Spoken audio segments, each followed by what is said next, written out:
we are at our HQ in our garden, our therapy and community allotments, and there's always a job to do with machinery up here, particularly around grass and trimming weeds down and things like that. So what I want to quickly do is, a lot of people are looking to use this type of machine, particularly professionally. You need to be really safe in how you use that. And there are some people that are doing assignments on this at level 2, and they have to know certain things about the machinery from a health and safety and an environmental safety perspective. So what we have here is a 2-stroke Strimmer. It's a great Strimmer. I've had it for about 11, 12 years now, and it just keeps going and going and going. And the health and safety points about it, it's the most important thing with anything that's 2-stroke is that you put 2-stroke petrol in. So I always mark up the petrol can with 2-stroke, it's also a different shape. This one's always rounded, whereas the 4-stroke ones, which is for things like our lawn mowers, that goes in a more square one. So I'm going to put that to one side. So this basically has the oil that's mixed in there already. It's already mixed in the petrol. So it doesn't have a dipstick that you check like you might do on your car. It's got the oil and the petrol mixed together, and that's what lubricates the engine. So it's really important you get the right amount of oil inside the petrol, because if you just put pure petrol in that, after you've used it for a bit, it'll burn the engine out and it'll seize up, and you'll be chucking the thing away. So it's a very, very important thing to consider. And also with petrol, it's not very good for the environment. It's not brilliant when you burn it, and obviously over time these machines will probably end up getting phased out. But it's also, when you're using petrol, you've got to watch that you don't spill it. That comes under COSH, the Control of Substances Hazardous to Health. And so with this, we've got up here is a tray, and in that tray you can fill it up, and you don't have to worry about if you spill it on the grass, you could end up in the water system. We don't want to be drinking petrol, but if it's in that tray, we can then tidy it up and dispose of it correctly at a registered council disposal centre. If you spill it on the grass, it's always advisable that you carry something like a spill kit. I've got a label that's still, this is a homemade one, and all I've done is I've got some wood ash, really dry wood ash, sieved it finely so that you can chuck that onto the petrol and then dig it up, and you can see where it is and it absorbs it. And again, you have to dispose of that in the correct way using a registered disposal company. When you're filling up with fuel, obviously the most important thing is get the right fuel. And what we're looking at doing is using a funnel or I've got here a tube that can make sure it's screwed on, make sure that it is it's correctly on like that, and then make sure that when you're refueling, anything that drips, it drips into the tray. Now this one's already been fueled up, it's already ready to go. And so what we've got to do next is make sure the cap is on correctly, and we've got to check the machine over. It's still a bit dirty from the last time, it hasn't been cleaned up brilliantly, but check that you've got enough nylon cord in there. If you haven't, we'll be going about a separate video on how to replace that. It's different for every machine. And also check the machine that it's working correctly, there's no bits have fallen off. There's one thing here, there's a guard that I've got to fix.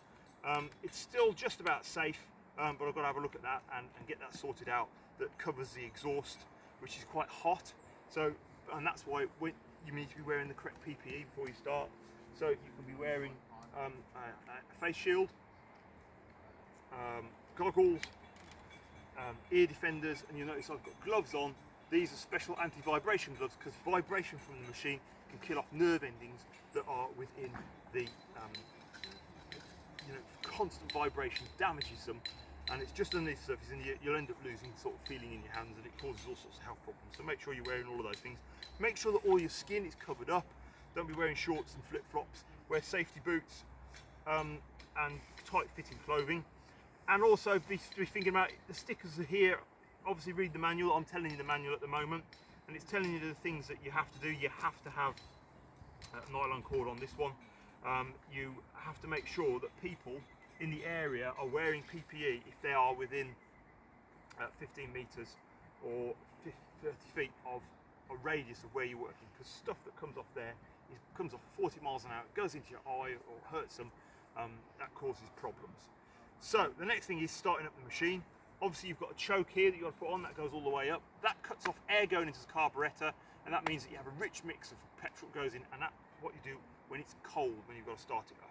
Make sure the machine's switched on. And underneath here I've got like a little sort of primer that pumps fuel into the carburettor and gets it ready to start from cold. So then we grab hold of the cord, and again, before you start it, it's good to check that it's not worn. There's no sort of frayed bits on it, whereas you're suddenly going to do that, it's going to snap, and that looks pretty good. And also you're checking the tension. I can see that click back up like that. It's got a nice tension on it. That's the spring inside there that pulls the starter cord back. That's got a good tension. So it's on full, it's there, we're ready to go. Our fuel is away, so, you know, we need to make sure that you're away from your fuel when you're starting it up, just in case any sparks transfer over to there. I'm going to put my ear defenders on for this, and my goggles, and we're going to be able to see whether this can start.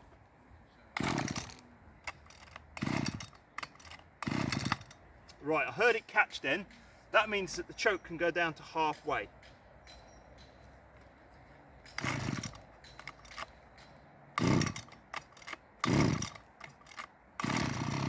Right, that's going now. So we're going to hear it, see whether we can get it to go up, and it starts to warm up, and you get a nice even engine sound. Can you hear it getting faster and faster and faster? Right, the choke's completely off, less smoke is coming out, it's got a nice even run, it is ready. That's ready to go now. So those are all of your pre-start checks, your start-up point. So it's really important to remember that with two-stroke particularly, you must make sure you're protecting your hearing, especially. It's a slightly different sound, because the engine is doing all of the things that an engine should in just 2 strokes of the piston. It's got a much high and low frequency sound which can damage your hearing. That's why anybody that's close by, they need to be wearing PPE as well, which is why you build that radius around you. And so those are all of the safety implications that you've just got to bear in mind. And also the most important thing is check the area before you strim.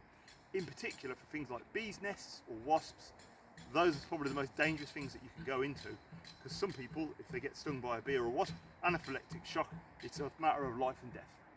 So anyway, that's how we use our strimmer. That's how you fuel it up, and those are sort of the basic safety things that you need to know about it, that you need to consider. And then as you start to use it, you'll see more stuff coming out. In particular, changing the nylon cord that is on the end.